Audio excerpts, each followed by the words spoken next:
Hello friends, നമ്മൾ ഇന്ന് ഉണ്ടാക്കാൻ പോകുന്നത് പനീർ ബട്ടർ മസാലയാണ്. ഞാൻ മിൽക്കി മിസ്റ്റിൻ്റെ പനീർ ആണ് എടുത്തേക്കുന്നത്. നമ്മൾ ഒരു പാത്രത്തിലോട്ട് പനീർ ഇട്ട് അതിലോട്ട് മഞ്ഞൾപ്പൊടി ഉപ്പും ചേർത്ത് നന്നായിട്ട് മിക്സ് ചെയ്ത് മാരിനേറ്റ് ചെയ്ത് വെക്കുക. ഒരു 5 to 10 മിനിറ്റ്സ് വെച്ചാൽ മതി കേട്ടോ. ഇത് ചെയ്യേണ്ടത് തികച്ചും ഓപ്ഷണലാണ് കേട്ടോ. കാരണം നമ്മൾ അല്ലെങ്കിൽ നേരിട്ട് ഗ്രേവിയിലോട്ട് പനീർ ഇട്ടാലും മതി. ഞാനിങ്ങനെ ചെയ്യുമ്പോൾ കൂടുതൽ ടേസ്റ്റായിട്ട് തോന്നിയിട്ടുണ്ട്. ഇനി നമുക്കതൊന്ന് ഫ്രൈ ചെയ്തെടുക്കാം. അതിന് വേണ്ടിയിട്ട് നമ്മളൊരു പാൻ വെക്കുക. അതിലോട്ട് കുറച്ച് ബട്ടർ, കുറച്ച് ഓയിൽ ചേർക്കുക. അത് ചൂടായി വരുമ്പോൾ നമ്മൾ നേരത്തെ ഉപ്പും മഞ്ഞളും പുരട്ടി വെച്ചിട്ടുണ്ടല്ലോ പനീർ, അതിലോട്ട് ഇട്ട് കൊടുക്കുക. നന്നായിട്ടൊന്ന് ഫ്രൈ ചെയ്തെടുക്കാം.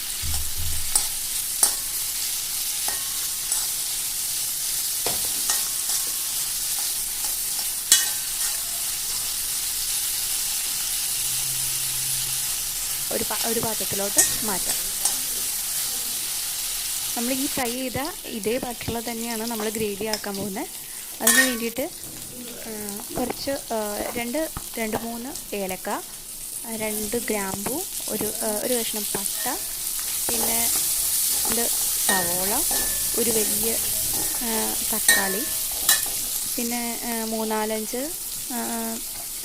വറ്റൽമുളക്, പിന്നെ ചെറിയ കഷ്ണം ഇഞ്ചി, 4 ചുള വെളുത്തുള്ളി, പിന്നെ നമുക്ക് വേണ്ടത് കശുവണ്ടി പരിപ്പാണ് വേണ്ടത്.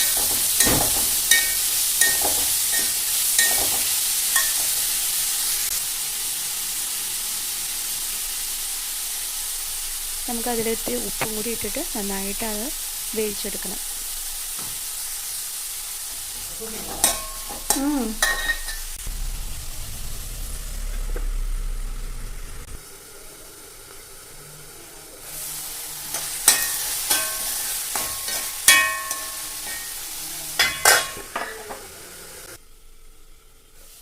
അപ്പോൾ തക്കാളിയൊക്കെ നന്നായിട്ട് വെന്തുടഞ്ഞ് ആ ഗ്രേവിയിലോട്ടായിട്ടുണ്ട്. നമുക്ക് ഇതൊരു മിക്സിയുടെ ജാറിലോട്ട് മാറ്റാം.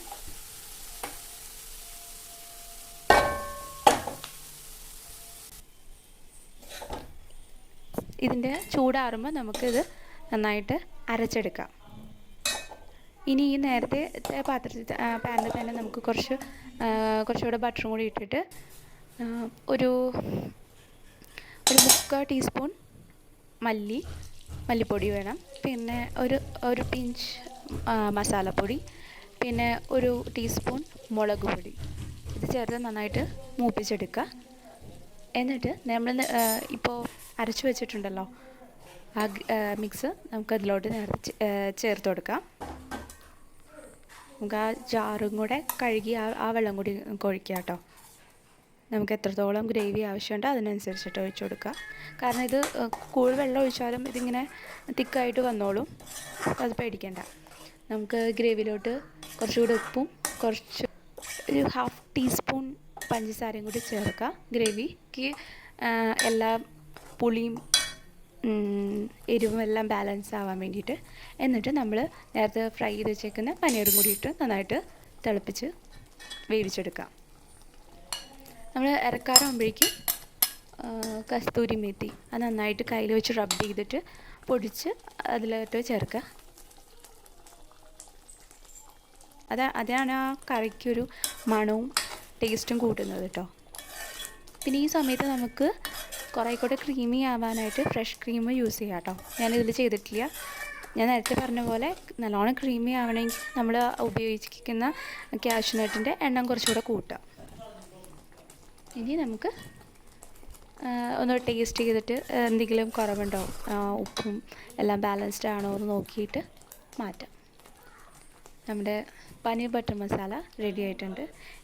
എല്ലാവരും ചെയ്ത് നോക്കണേ. എന്നിട്ട് അഭിപ്രായം കമൻറ്റ് ചെയ്യുക. Thank you.